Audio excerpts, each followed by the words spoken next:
Alam mo ba, minsan hindi muscle pain ang problema mo. Hindi lamig, hindi pilay, misaligned ka na.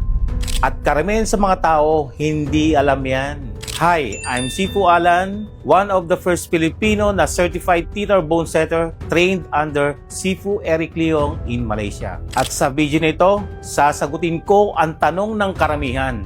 Paano ko nalalaman agad kung misaligned ang buto? At gaano kabilis ma-relieve ang pain kapag tama ang diagnosis. Sa PhysioCare Theater Bone Setting, hindi kami hula-hula. Meron kaming sistema. Kapag pumasok ang client, unang tinitingnan namin ang posture, ang lakad, shoulder height, hip position, muscle tension, and breathing pattern. Bakit? Kasi sa katawan, kung saan ka sumasalo ng bigat, doon lumalabas ang misalignment. Kaya mabilis din namin natatarget kung nasaan ang problema. Lesson dito, hindi lahat ng pain minamasahe. Hindi lahat ng pain iniinom ng pain reliever. Minsan, simple lang.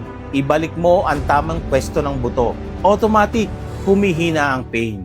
Kaya kung ilang buwan ka nang pabalik-balik sa therapy mo at walang progreso, maybe the problem isn't the muscle. Maybe the problem is the alignment. So kung gusto mong malaman in minutes kung may body misalignment ka at gusto mong maramdaman ang relief na hindi kailangan ng injection, surgery, endless therapy, book your assessment and body treatment with us at PhysioCare Theater Bone Setting. Let's fix the root cause, not just the symptoms. I'm Sifu Alan and your healing starts here.